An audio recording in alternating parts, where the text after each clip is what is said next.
Welcome to The Revolution, where we're just social consciousness and sustainable solutions. This is your man, The Revolutionist, your spiritual and social architect, and we definitely express our gratitude to you for stopping by the channel and checking out the content. Go ahead and like, subscribe if you find this content to be empowering as well as enlightening, and turn on those post notifications, as we definitely want to keep you in the loop for any future content that we load to the channel, as we have some very meaningful topics that we will be loading in the days and weeks ahead. Go ahead and jump right into the content for today and really begin to address some of the things that's going on the social landscape and the humanitarian landscape of our country.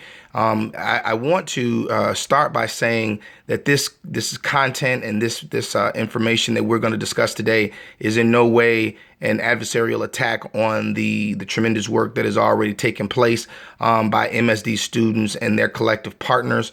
But definitely want to highlight, some of the inequalities and the exclusions that existed with this particular movement.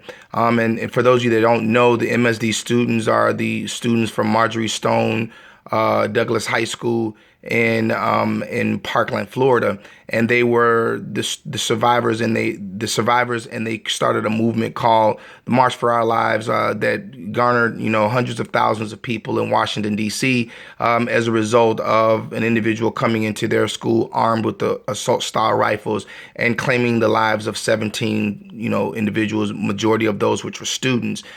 Just a horrific experience, and a horrific situation that took place, a crisis that took place, and it basically shook the foundations of the school and that community. And our hearts and our prayers go out to the families, to the students, and to the faculty there for the loss. And we're praying for your healing and for your restoration.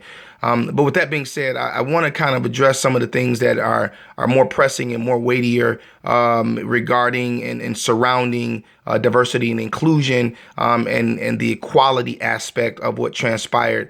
Once these individual students, at post the encounter, I should say, at the school, there were several things that happened that raised some concerns for me around the lack of diversity and inclusion that existed in the aftermath of this heinous and very unfortunate situation.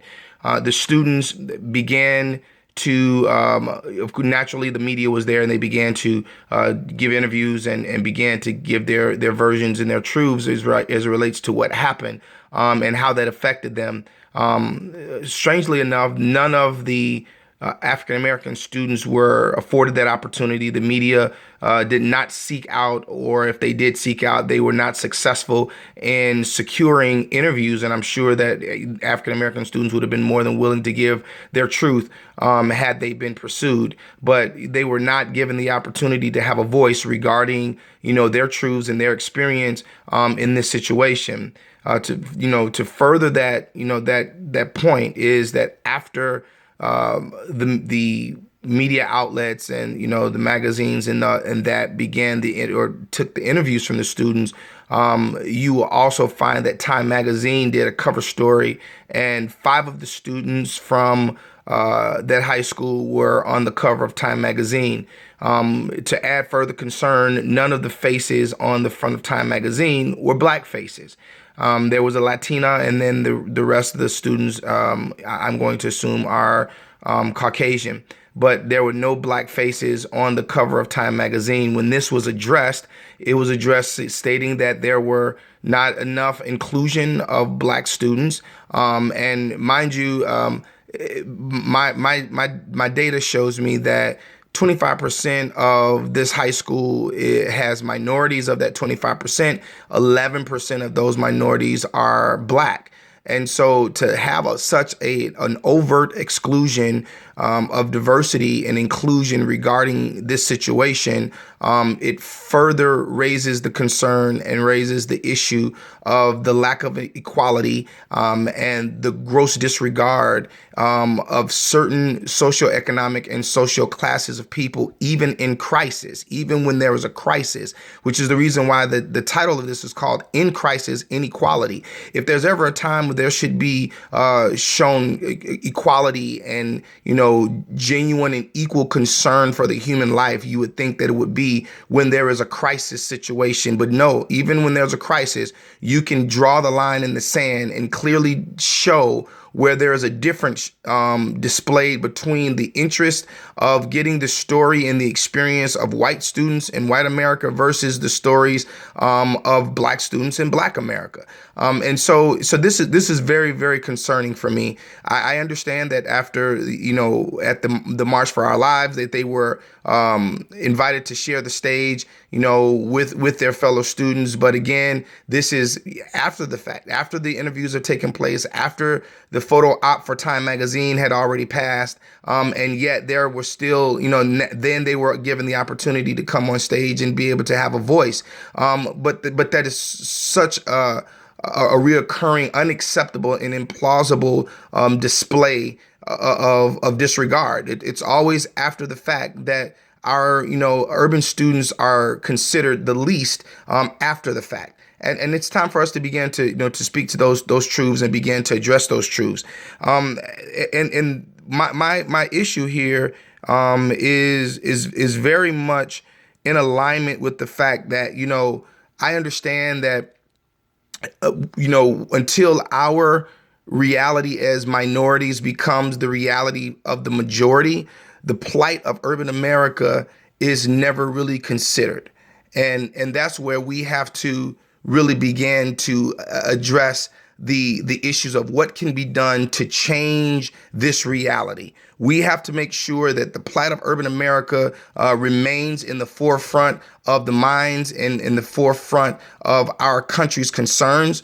And we have to make sure, as urban Americans and as minorities, we have to make sure that that does not fall off the radar. And one of the ways that we have to do that is by making sure that our students who are just as intelligent and are just as articulate and are just as passionate about the issues that face them in urban America, that they're given a platform that is creditable and that is supportable, so that they will have a voice and an outlet to be able to speak to these truths. I definitely don't believe that we should be depending on, white America to tell our truths. We should not be depending on white America to speak up on the behalf of the plight of urban America. In the words of Booker T. Washington, he said, we should not be depending on others to do for us what we can do for ourselves. And so we definitely need, we definitely need our communities to wake up and to become alert and become alive and become in tune to what's going on, because right now we're being disregarded at the most grotesque level of human disregard. And one of the things that we have to begin to push is human equality, and begin to push the importance that regardless of, the location, location or place should not determine the priority that is placed on an occurrence where there's a loss of life, due to any act of violence. It shouldn't matter whether it's in urban America or whether it's in suburban America or affluent communities. These students stated from their mouths that, if this would have happened in an urban community, that particular situation would not have garnered the type of support that they received because of something that they called, and I quote, white privilege. And I agree with them. We have to begin to address this. All lives matter, and all of our children are important, regardless of their ethnic persuasion. And we have to do a better job of being able to make sure, urban America, that we are keeping our issues and our concerns at the forefront of America's mind, that we are not forgotten about, that our children are not a silenced generation, and I'm speaking of urban American students, that they're not silenced and that they're not forgotten about, and their causes are not depreciated and overlooked. And so we definitely need to do a better job of this. I want to bring to the forefront again that, diversity is the outcome of an intentional intentional investment. Diversity is the outcome of someone speaking up and having a true and genuine desire to ensure that inclusion and diversity is a real and living thing within the infrastructure and within the ranks of our country, whether that is at the youngest level of talking about our youth or at the highest level of government, whether it is, addressing diversity and inclusion from a corporate perspective. We need to make sure that diversity and inclusion remains a central, cornerstone and becomes a central theme for all Americans, and that, humanity equals equality. It equals everyone.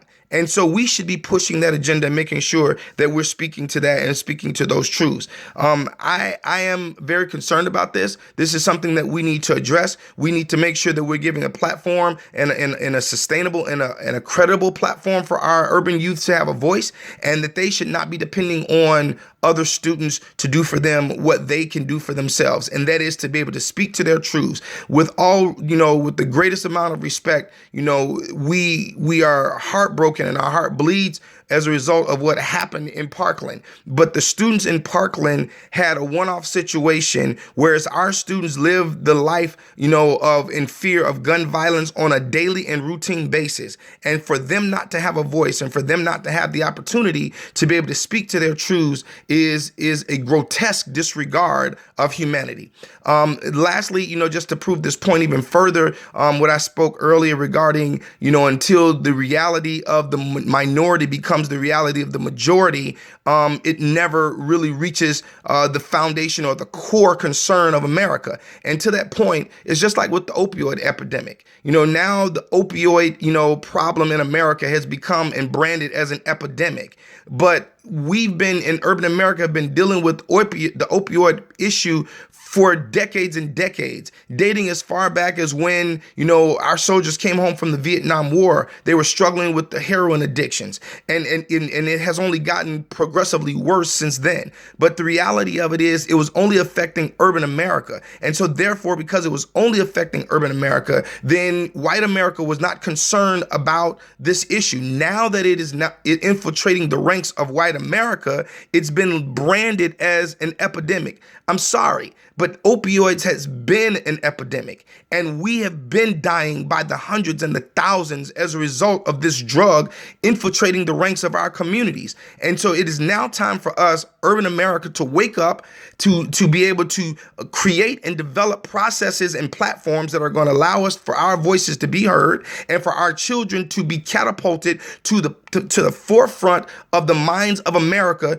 to say that our children matter. The urban youth voice, the urban voices of the youth is important, and they have something to say, and that I'm committing to ensuring that these students have a platform and that they have an ability to speak their truths, and that they will be heard and taken serious, and that the support that has been garnered in other situations and other communities will be extended to our children. I want you all to like and subscribe. I'm going to have some links down below. We want you to stay in tune. There's some more weightier content coming regarding equality and human equality and inclusion in the days and weeks ahead. And so we want you to stay tuned. This is definitely your man, the revolutionist, your spiritual and social architect.